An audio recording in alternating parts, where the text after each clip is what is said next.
मोक्ष प्राप्ति का मार्ग। नमस्कार दोस्तों, आज हम आपके लिए एक ऐसी धार्मिक कथा लेकर आए हैं जिसे पढ़ने के बाद आपको इस बात का ज्ञान होगा कि मोक्ष की प्राप्ति का सबसे उत्तम मार्ग क्या है। वैशाली नगर के एक बहुत बड़े राजा हुए, राजा हर्षवर्धन। राजा की ईश्वर पर बड़ी आस्था थी। राजा के पूर्वजों से यह बात चली आ रही थी कि उनके सभी पूर्वजों ने भक्ति का मार्ग अपनाकर मोक्ष प्राप्त किया है। मात्र एक ईश्वर भक्ति जैसा पुण्य कर्म करके मोक्ष को प्राप्त किया जा सकता है।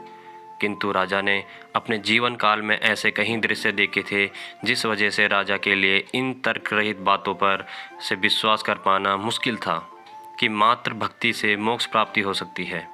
राजा इसी सोच की उधेड़-बुन में लगा रहता कि मैंने कई परम भक्त देखे, उनकी आत्माएं आज तक धरती पर क्यों भटक रही। असल में सच्ची भक्ति का सही अर्थ क्या है। एक बहुत बड़े संत दुनिया भर का भ्रमण करते हुए वैशाली नगर पहुँचे। राजा तक जब यह बात पहुंची कि एक संत जो कि बहुत बड़े ज्ञानी महात्मा पुरुष हैं, वेदों का अच्छा ज्ञान है, उनका वैशाली नगर में आगमन हुआ है। राजा तुरंत संत को अपने महल में लाए, खूब सेवा की। संत ने राजा से पूछा कि किसी बात को लेकर चिंतित जान पड़ते हो। राजन, यदि कोई सवाल है मन में तो मुझे पूछ लो।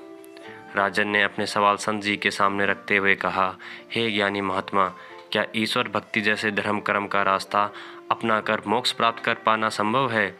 ज्ञानी संत ने उत्तर दिया, हे राजन, अगर हम सीधे तौर पर आपके प्रश्न का उत्तर दें तो आप उस उत्तर से कदाचित संतुष्टि प्राप्त नहीं कर पाओगे। सच्ची ईश्वर की भक्ति से मोक्ष प्राप्ति होती है। इस कथन में कितनी सत्यता है, यह जानने के लिए आपको संपूर्ण ईश्वर भक्ति को विस्तार से समझना होगा, क्योंकि संपूर्ण ईश्वर भक्ति ही आपको मोक्ष के द्वार तक लेकर जाती है और संपूर्ण ईश्वर भक्ति का आधार है पुण्य कर्म। जितना अधिक आप जीवन में पुण्य कर्म करोगे, आपके मोक्ष प्राप्ति का मार्ग उतना ही आसान होता चला जाएगा। मोक्ष प्राप्ति का इतना सहज नहीं, इसके लिए मन और इंद्रियों पर नियंत्रण रखना अति आवश्यक है। मोक्ष प्राप्ति का पहला नियम यही है, अपने लोभ, मोह, वासना, घृणा, ईर्ष्या, क्रोध जैसे सभी विकारों पर विजय प्राप्त करना, ताकि धर्म कर्म के मार्ग पर यह आपके लिए बाधा उत्पन्न न करे। राजन, हर धर्म कर्म हो सकता है किंतु हर कर्म धर्म नहीं हो सकता। पुण्य कर्म करते समय तुम्हें धर्म कर्म दोनों को साथ लेकर चलना होगा। तुम्हारे द्वारा किए जाने वाली किसी भी प्रकार की क्रियाओं से किसी भी मनुष्य एवं जीव जंतु को हानि न पहुँचे। राजन ने सवाल किया कि पुण्य कर्म क्या होते हैं। संत ने उत्तर दिया, जब इंसान अपने किसी भी स्वार्थ की वजह से किसी की मदद करता है तो यह एक साधारण कर्म है। जब मनुष्य निस्वार्थ भाव से अपने या अपनों के लिए, जैसे कोई भी जान पहचान वाले के लिए सेवा मदद करता है तो वह कर्म एक सत्कर्म कहलाता है। जब भी मनुष्य न जीवन में अपनों के साथ साथ उन सभी मनुष्य एवं जीवों के साथ निस्वार्थ भाव से सेवा मदद करता है तो वह पुण्य कर्म कहलाता है। जैसे किसी ऐसे इंसान की मदद कर देना या करते रहना जिससे उसका इंसानियत के सिवा और कोई रिश्ता ना हो, जिससे उसका कोई निजी स्वार्थ ना जुड़ा हो। घर के बाहर पशु पक्षियों के लिए दाना पानी रखना, चींटियों को आटा डालना, आवारा पशुओं की मदद, मुसीबत में फंसे किसी भी मनुष्य एवं जीव जंतु की मदद करना, यह सब पुण्य कर्मों का उदाहरण है। अतः पुण्य कर्म की ही सबसे उत्तम कर्म माना जाता है। लेकिन यह सब कुछ धर्म कर्म के साथ करना होगा।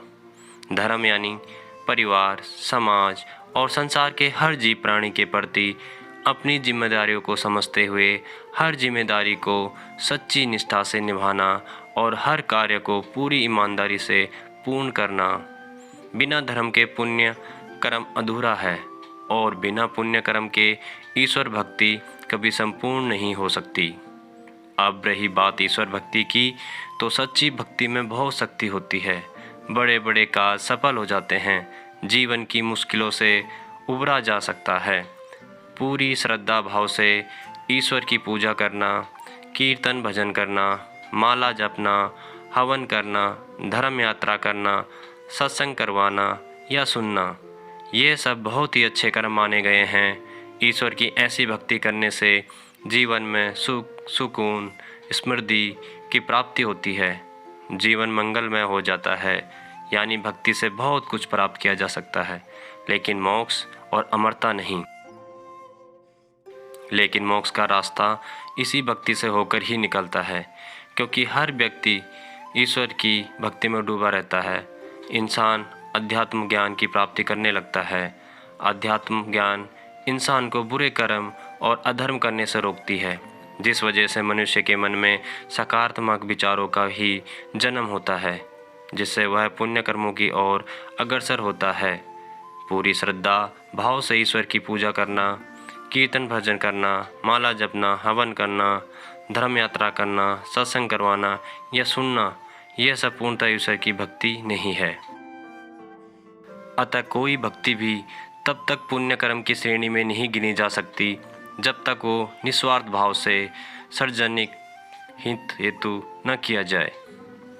जबकि ईश्वर की सच्ची भक्ति सिर्फ यही तक सीमित नहीं होती, बल्कि भूखे को खाना खिलाना, प्यासे को पानी पिलाना से लेकर हर पुण्य कर्म करना ही संपूर्ण ईश्वर भक्ति कहलाता है।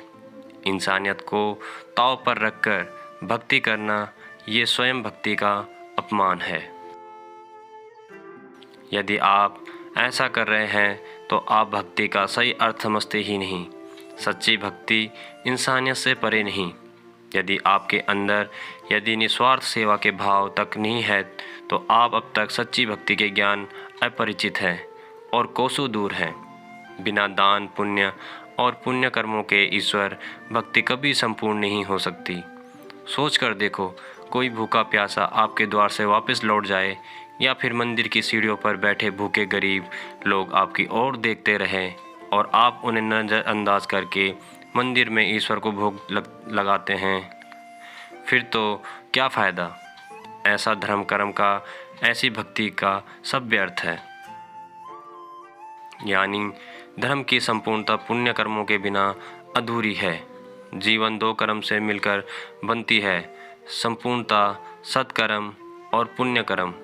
जब तक आप जीवन में कोई भी अच्छा कर्म स्वयं के लिए कर रहे हैं, अपने सगे संबंधियों के लिए कर रहे हैं, जैसे पारिवारिक जिम्मेदारियों को ईमानदारी से निभाना, तो यह सत्कर्म है, ईश्वर की भक्ति करना इत्यादि। वहीं अगर आप समाज के प्रति जिम्मेदारियों को ईमानदारी से निभा रहे हो, निस्वार्थ भावना से किसी की भी मदद कर रहे हो, पशु पक्षियों की सेवा व दया भाव प्रेम रखते हो, दान पुण्य करते हो, तो यह पुण्य कर्म की श्रेणी में गिना गए हैं। सच कहें तो यह सब भी ईश्वर की भक्ति करने के समान ही है। राजा को संत की सारी बात अब समझ आ चुकी थी।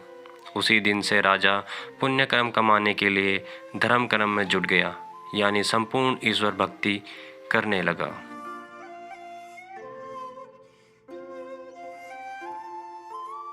तो दोस्तों, उम्मीद करता हूँ आपको धार्मिक कथा मोक्ष प्राप्ति का मार्ग में यह समझ आ गया होगा कि मोक्ष कैसे प्राप्त किया जाता है।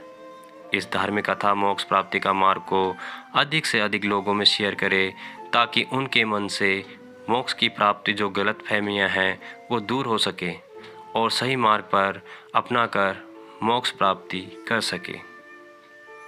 दोस्तों, वीडियो अच्छी लगी हो तो वीडियो को लाइक और चैनल को सब्सक्राइब करके बेल आइकन को प्रेस करना मत भूलिएगा।